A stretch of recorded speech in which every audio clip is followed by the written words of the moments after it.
All right, what's going on, Colts Nation? Welcome back to another episode of Bring the Juice. Guys, let's talk about the failure that is Chris Ballard.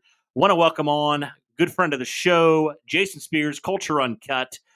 Jason, well, that was ugly. Colts, again, continue to fail in the biggest moments, continue to just fall apart when it matters the most. And I think we need to talk about I think the biggest issue with this team, and I don't know if you agree with this, but I think one of, if not the biggest issues with this team, and that is their general manager, Chris Ballard. Jason, I want to throw a couple statistics about Chris Ballard your way real quick. So 60 and 68 as a GM record wise, 0 division titles, 2 playoff experiences, 1 playoff win, 0 wins in week 1, and 0 wins in Jacksonville. I mean, dude, if that doesn't tell you the whole story right there about Chris Ballard and his time with Indianapolis, now in year 8, Colts haven't made the playoffs in 4 years. And here we are, continuing to sit in mediocrity. What say you about Chris Ballard? He should be gone. No question. I mean, I thought he should have been gone earlier. He's been here way too long. He's the only remaining person from 2021 when we've had 3 just absolutely disgraceful. Well, not the last year wasn't disgraceful, but 2 disgraceful performances with the playoffs essentially on the line. You go back to 2021. We play a team with 1 win. We get our ass absolutely kicked in the final game of the season. It wasn't even close. Who was there? Who was the GM? Chris Ballard. Then we had last year with Gardner Minshew. We had the throw to Goodson, didn't work out. That was a little different because we were playing a really good team, whatever, and it just came down to the end. But this game today, that was the Mona Lisa of Chris Ballard. Just nothing but beating themselves. A team beat us with under 200 yards. There's simply no standard on this team. And what I mean by that is most good teams, which this is not, obviously, but most good teams, they play to a standard. And when you have that standard, the play level is consistent throughout the season. If you notice with the Colts, it's never consistent. In fact, the only thing that is consistent is its inconsistency. And that has to do with the culture, what the accountability level is in the building. And who does that start with? That starts with Chris Ballard. So he should absolutely be gone. Another thing I want to point out to you, Cody, is since we've last won the division, okay, this is a bad division, by the way. The Texans have won it 6 times. The Titans have won it 2 times, and even the Jags have won it 2 times. We haven't won it once in 10 years. That's all you need to know. Yep, 100%. And again, you said it beautifully, Jason. I mean, everybody's gone, Chuck Pagano. I mean, I know that was a lame duck situation, but Chuck Pagano's gone. Frank Reich and his staff, they're gone. Shane Steichen's here. So you're on your 3rd coach now, the 2nd one that you've hired, and you have the same results. I mean, it's same crap, different day, Jason. It's just the same thing. So the common thing has to be Chris Ballard. I mean, there's no other reason to believe that anything else is the issue other than this guy. And I know, again, players got to execute, coaches got to coach better. There's all those things that are absolutely true.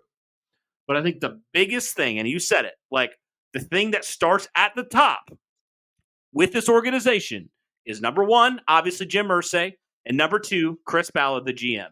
And it just seems like that culture has been one that multiple years now you've had players calling out the culture in your team. And this team preaches words like accountability and, we want to, have a good locker room. We want to have they spew all this BS. Yep. And here we are having questions about accountability.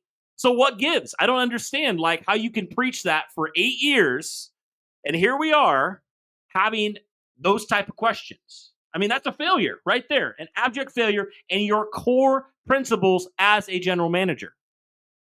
No, absolutely. And they're empty words. They're all empty. And at the end of the year, like he does every year, he's going to say, I was a failure and I didn't do this and I didn't do that. Enough. Enough. We don't need to hear that again. He needs to be out the door. Somebody else needs to come in here and evaluate the situation with a fresh pair of eyes. He's been here too friggin' long for what he's accomplished, which is very little.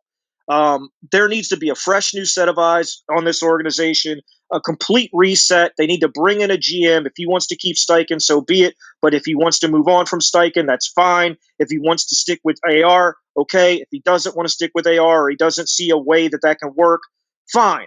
I'm just, there is no, the frustration as a fan is I can deal with losing. If the team goes out there, plays their best, and does what they're taught to do and plays well, and they just come up short, that's one thing. But what we saw out there today, Cody, that was a disgrace.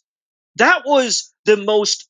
I mean and I know we're talking about Ballard, but a lot of that is coaching. If you're not coaching it, you're allowing it. I mean, the fumble at the one. I know everybody loved Jonathan Taylor, but since he got his extension, what has he really done? He can't catch the ball out of the backfield. Now he's just dropping the ball randomly in the biggest game of the year. Then you go to the play where, for some reason, Shane Steichen decides the best guy to throw a quarterback throwback is A.D. Mitchell? I mean, right. Why call that play at all? It's just, there are so many issues, dude. The organization is a dysfunctional mess, and it's all empty words. Everything that comes out of any one of these mouthpieces is empty words to me. It's the same thing Steichen does, like he did after this game. It starts with me. It starts with me. Great. That's great. You say it every time we lose a game. It starts with me. Blah, blah, blah. That's not fixing anything. And neither in Ballard hiding in his bunker all year isn't either. So I want somebody to come in here, make some sweeping changes, demand accountability. I want a tougher team, a mentally tougher team, a disciplined team, just a totally opposite team than we have right now. We beat ourselves today. They had under 200 yards, and we lost. In the biggest game of the season, we pissed down our leg again. It's happened 3 times now under this GM. He's got to go. Yeah. 100%. And I think the thing, Jason, that's the most damning of anything is the fact that you have 3 of your cornerstone guys, right? Again, you can throw the blame at AR, whatever. He wasn't great, on Sunday. That's fair. I totally understand that. But 2 guys that you doubled down, you paid, those are your cornerstone guys, cost you this game. I mean, Jonathan Taylor, we all know all the crap around JT. You mentioned it already. I mean, just unbelievable, lack of situational awareness there. And then Michael Pittman Jr., I know he's playing through an injury, but dude, you can't do it. You've got to be better. No, exactly. So those are 3 of your captains right there that really, were a big reason why you lost this game. So again, AR has a little bit more grace because he's figuring it out. Again, he still, obviously needs to be held accountable for that. But the guys that you expect to, go out there and be the guys that are going to lead your team are failing you. So, isn't that just right there? That is the indication in my mind that if those are your guys and they're doing that, then you failed as a GM. If your captains are losing you the big games and the big moments, they don't rise to the occasion. What's that tell you about where this locker room is and where this organization is? Yeah, I mean, and it's been all year with him, with AR, and not getting any help. And listen, he played terrible today. There's no getting around it. He had a bad game, and I'm not going to sit here and sugarcoat that. But he got less than no help from anyone else. Nobody. This is a sad state of affairs. But the only guy that really showed up as a skill player today was Kylan Granson. He was the only guy that showed up. Nobody else did a damn thing in this game. And it goes beyond the players. I thought Steichen was horrific in the second half. The first half, we ran the ball 4 times with AR for 47 yards. And he goes away from it when that got us the lead in the first place. None of it makes sense. Big players that are supposed to have these big paychecks, that are supposed to earn these big paychecks, killed us today. I would say lost us the game, honestly. And that can't happen. It just cannot happen. And the only person seemingly that gets held to a high standard in this organization is the 22-year-old kid. Everybody else, it seems like it doesn't matter what they do. he's one of our guys or whatever Chris Ballard wants to say. Steichen needs to be under a microscope, and so does everybody else on that offense besides the young quarterback. We understand he struggled, but he also didn't get any kind of help from anyone. O-line getting penalties, guys dropping passes, terrible play calling. I mean, it goes down the line. The offense and special teams today were just absolutely terrible on every level except for, I guess, field goal kicking. Other than that, they couldn't cover a punt. They couldn't tackle Mims. And then on offense, they just couldn't do anything. So I put some of that at, those players' feet, and I put some of that at Steichen's feet. But whose umbrella does it all fall under? Chris Ballard. Well, if you're Jim Irsay, I mean, at this point, I have this strange feeling, Jason, that Jim Irsay, obviously we know how he feels about Chris Ballard, or should I say has felt about Chris Ballard. So I don't really, I'm kind of nervous. I don't know how you feel about it, but I'm like, will Jim Irsay make the move? Will he do the right thing for the organization? I'm 100% nervous. I truly believe they are going to run this back with everything the same. They might have fire the quarterback coach or some peripheral coach might get thrown under the bus. But he's not. I really don't think anything's going to change, especially if we somehow manage to win our last 3 games. Because Cody, how they love to say, well, if this one thing would have happened, if Jonathan Taylor wouldn't have fumbled, or if Tyler Goodson would have caught that pass, or if this would, and they sell that to the fan base. Like, we're this close. We almost made it. No, that's not good enough here. That's not good enough. That is simply not enough. You have to win and get in the playoffs. That is the standard here. Being close is not the standard. At least it's not mine, and I'm guessing it's not yours. Being close to, getting the last wild card that they recently added. I mean, that's not enough, man. That's just not enough. So, but I am absolutely with you. I am really, really scared that they're just going to run this back again. It gives me the whole Grigson Pagano vibes all over again. It's like we're going to reward guys who don't deserve it, and I'm just nervous that they're going to continue to do that, and we're just going to go down the line of mediocrity. And I just have thought about this, Jason, because we've all seen the different fans from opposing fan bases, decking out Lucas Oil. It's not even like a home game for some of these games, and I'm like, if this continues, I'm afraid that the Colts are going to start losing, fans are going to start losing interest. And it might even be worse next year if you run it back with this same GM and this same regime. I don't know, man. If you're Jim Irsay, I think that's a very dangerous game you're playing if you do that again. Yeah, and I'm never one to call for people not to attend Colt games because I really think you're there to support the players. But at this point, man, I'm really scared that if we do keep supporting them for the final 2 home games, he might keep them. And then we got it. We're going to go through this again next year, and nothing will get better. I kind of hope the place is half empty the last 2 games. I never say that because I feel bad for the players, because I know they're doing their best. But a message needs to be sent to Irsay. He has to understand the fan base.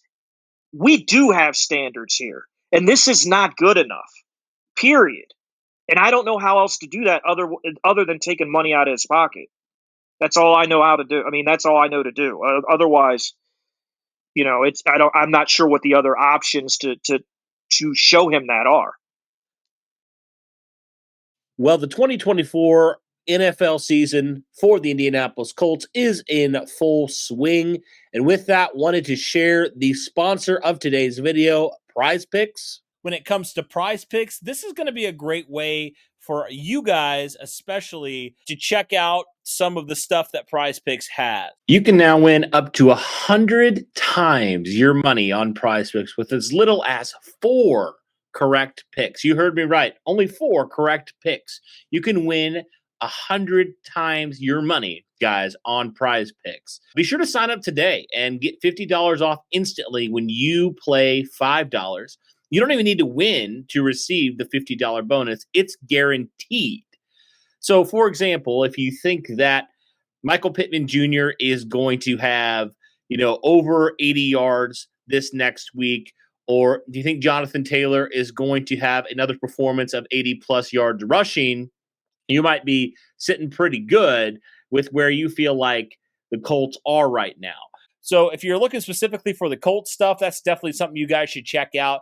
But if you're looking for, like me, more NFL stuff, there's all sorts of stats and stuff that you can check out and make your picks. And there's definitely guys that are very consistent, like Jonathan Taylor against the Houston Texans, that you really feel like you can probably feel pretty good about overall, right? And there's some other ones where you're like, I don't know if I would take the over on that. I don't know if I would pick them to hit that margin, right? So, guys, be sure to go check out all that stuff on Prize Picks. It's only a couple examples. There's all the different odds that you could hope for when it comes to that for Prize Picks. So I think you guys go check that out, but definitely excited for this season. And hopefully you guys will be following along with us and everything with Prize Picks and what they do.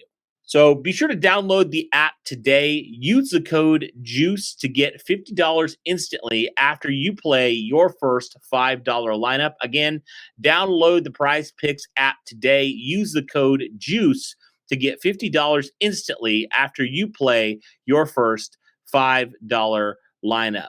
Like I said, guys, it's a great way to continue to stay in with week to week life of the NFL, specifically with your favorite team, the Indianapolis Colts. So be sure to do that. Be sure to check out Prize Picks. And remember, Prize Picks, run your game. Yeah, I don't know what the solution is there, but man, I don't know. I just know it's a dangerous game that you're going to play. And, I even said it, Jason. I said, man, I don't look forward to these games anymore. And I've never said that. I've always been someone who is just, couldn't wait for Sunday, couldn't wait for the Colts to play. But I think not just me, I think a lot of people are getting to this point where it's like, I don't even want to watch this team anymore. I don't look forward to watching the Colts because this has been the standard for far too long. And I just know that it's almost just going to be more stressful for me to watch this game, to believe that this team has a chance, for them to just continue in the big moments to falter, continue to do what they've done under Chris Ballard. Yeah, it's like Groundhog Year, really. I mean, we've had 3 years where, if we just win one game, really, the Jacksonville game in 21, not the Raider game, the Texan game last year, and then probably this one this year, the Broncos game, that we'd be in the playoffs. But every time the Colts have an opportunity to take that next step, they take 5 steps back in the most ridiculous way possible. I mean, it's very frustrating because I've almost got PTSD at this point where if they get to a place where they have a chance to win a game and go to the playoffs, I just know somehow, some way, no matter what, doesn't matter who they play, they're going to screw it up. And that's where I'm at because that's what I've watched since Phillip Rivers retired. Every year, it's just year after year, finding a way to lose games, and especially important games when you need to win and need to be at your best. We're never at our best, and it's just not good enough, man. I mean, at the end of the day, nobody, I don't care how much you love Chris Ballard, would say that this regime has been a resounding success. They haven't won enough. You said 60 and 68? That's terrible. That's not I mean, it's just not good enough, and I don't know what it's going to take for Jim Irsay to see that. I'm kind of hoping he maybe passes the franchise down to the girls sooner than later because, man, you're right. It's hard doing these post games and hard talking about this team because they make you so miserable sometimes. And it's just like, where is the bright future? Like it's like we're going backwards. We're not making any forward progress. And that's all we've really wanted to see. But every time we've had a test this year against any type of team that's good, we failed and failed spectacularly. And again, it goes back to an indictment of Chris Ballard and the players he's brought in and the coaching. I mean, it's just all bad. It's just all bad because we're sitting in the middle. We're not horrible and we're not in the playoffs, so we're just going to sit in the middle here. Yeah. And, I hate to say it because I never root for losses, but at this point, man, I mean, I think you got to look for the future of this organization with with Chris Ballard, and also just draft position, because you're like at 10% less than 10% to make the playoffs. So like really, what is there to look forward to the rest of the season with the 3 games remaining? I mean, really just AR. That's it. I mean, trying to see progression out of him. But again, I don't think Steichen puts him in positions to succeed enough. And he did it in the first half today, and then he just stopped. And he gets away from using him in the run game, and I hate that. But honestly, dude, if we're being real with each other, the best thing that could probably happen right now is for the Colts to literally go in the toilet for the last 3 games, lose to these teams that are a combined 8-32, lose those games, go 6-11, and just whatever, burn it down. That's because if they don't and they go 9-8, I really don't see any changes being made. Yeah. And I don't want them to lose. It's against my nature to root for them to lose, right. But I also don't want to go through this again. Like, I don't want the status quo and to have to go through this for another year. So it puts Colts fans in a tough position, man. It really does. Yeah, it really does. And yeah, like you said, it goes against your nature as a fan because you want them to win every game. I mean, honestly, but yeah, looking forward to the future, you're like, I would rather just suck than be mediocre constantly. I think that's the worst place you can be. It's like right in the middle where you're not good enough to win, you're not bad enough to, be a, top 5 drafting team. And that's been Chris Ballard. It's I think if I could sum up like one thing with Chris Ballard, like his tenure in one word, it's purgatory. Like it literally is just like purgatory. It's like, it's not too bad. It's not too good. It's just right there in the middle. And yep. It's the worst place to be. It's terrible. It really is. It's the worst place to be. And, it makes it hard because then if you want to trade up, if you want a good player, you're in the middle. So you're going to have to trade up and get him. Like with Brock Bowers, everybody knows he wanted to get him.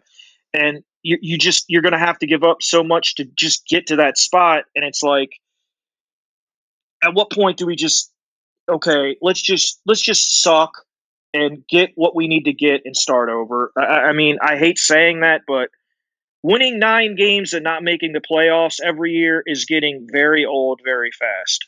It's because it's just average. That's all this team is it's mid. It's a mid team. It's average at best. And I don't, there's a lot of people who are like, people need to calm down on Twitter and all that.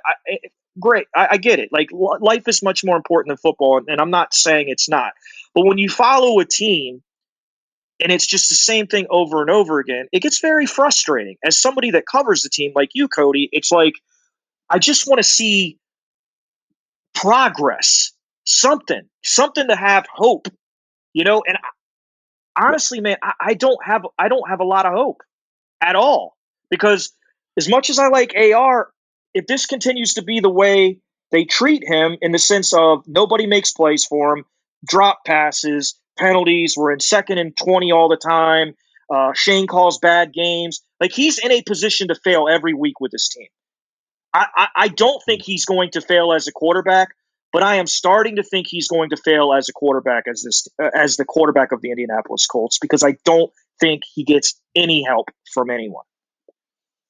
Mm-hmm. Yeah, 100%. I mean, it's been bad. It's been like a yearly thing with him. This whole year, it's been something. Either the offensive line forgets how to block, receivers can't catch passes, or Shane Steichen just, for whatever reason, goes against his strengths and tries to make him do things he's just not good at right now. So, yeah. It's a disaster right now, man. I just don't even know where to go right now. I think you said it well. It's just hard to have hope with this team right now because every time you start to get any sort of hope, it's just like they completely just fail and fall back on themselves. And I almost just think I almost just can't even compliment this team anymore because they just prove me wrong every single time I try to give them any ounce of praise. There's always something that they do to screw it up in even a worse way. It's just like this weird, horrible cycle. Yeah, it's certainly frustrating. The most frustrating thing for me is I can't remember the last time they played a complete game on offense, defense, and special teams in the same game. And that's the best football teams play complementary football with all 3 phases, and they're disciplined. They don't get penalties. It's just everything I love about football, like really good, solid football, whether it's a running team or a passing team or a blitzing team or a coverage team, it doesn't really matter. The Colts are the opposite. Like when the defense plays bad, the offense plays good. When the offense is really bad, the defense is really good. Like that's inconsistent. That's not complementary. And that's my biggest issue with Ballard over the years has been that. It's always been something like that. There's no overall team standard that we demand you play to. When you have a certain standard, it's like you remember the Peyton years, there's a certain standard we played at every week. It didn't. If we played a bad team, we beat them by 30. We played a good team, we beat them by 10. But the standard was the standard, and we played to it every week. And if we didn't meet it, even in a win, the guys heard about it. That's not where we're at now. The standard is bare minimum. Like, and that's just not Indianapolis Colts football to me. So Yeah, I don't know, man. Sure. It's very frustrating, and we need to get back. That's why I don't think Shane's the right guy for this job. I think he's an OC playing head coach, just kind of like Frank was, I thought. And I know I'm going to catch a lot of crap for this, but I would give anything to have a guy, like a culture setter like Vrabel come in here as a coach. Oh, yeah. Like, I know Absolutely. I've heard people say, well, he sucked his last 2 years, but his other 4 years were really, really good. Have we had 4 straight really good years? No. You got to an AFC championship. I want somebody in here that's going to demand accountability, make them practice hard, make them play hard, and if they don't play. They'll get them out of here. Like, I want that for the entire team, not just for our quarterback. Exactly. I hate the selective accountability. It drives me crazy. It's like either say you're going to be accountable and be accountable, or just admit that your culture sucks. We already know their culture sucks, but at least admit it. Like stop trying to do, like you said, stop pointing fingers at your 22-year-old quarterback and ignoring these guys just because they're your leaders doesn't mean they are above the standard. And it just feels like the standard applies to some guys, but not to everybody. Right. It's just too much talking too. A lot, just nonstop talking from people. Like, look, I love Zaire and he can do his podcast, but I would prefer he not do it during the year. It's kind of a distraction, and just the incessant talking from this team, and just like enough with it's on me. I've heard it's on me so many times. We got to get it fixed, but do it. Get it fixed. Stop telling me you're going to get it fixed and get it fixed. It's just not a great run organization. It's really dysfunctional. And I mean, I don't know what to do, man. It's very frustrating because our best players, especially on offense, were absolutely atrocious today. And that's not a really good recipe to beat a good, or at least a decent team. I don't think the Broncos are that good. I think they're very good on defense, but offensively, I think they're pretty bad. So, it wasn't a great recipe for a win today to have our best offensive players just completely play terrible. No, not at all. So I don't know, man. Lots got to change for this team. I guess we'll have to see what happens moving forward. And as much as it goes against our very nature to root for losses, it might be in the long term the best case for the Colts if we can get some new guys in here to actually start running this organization the way it needs to be run and hold some guys accountable that, frankly, probably haven't been accountable in 10 years. So crazy stuff, man. But, Jason, I do appreciate you coming on, brother. Just appreciate all your work over there and what you do at Culture Uncut. Why don't you tell everybody where they can find you and all that you do over there, what you've been up to? Yeah, you can find me at Culture Uncut on YouTube, and you can find me at Culture Uncut on Spotify. Just tap it in the search engine, and you'll find me. Absolutely. Yeah, guys, go check him out. But, Jason, do appreciate you, man. We'll have to do it again soon, and maybe we'll be talking about a new GM potentially. Hopefully, man. Let's fingers crossed. I appreciate you, Cody. Thank you so much, man, for having me on. I always love talking ball with you. Absolutely. Well, thank you guys for tuning in. Really appreciate it. Be sure to go check out Jason's channel. But that'll do it for this one, guys. Thanks so much. And as always, go Colts.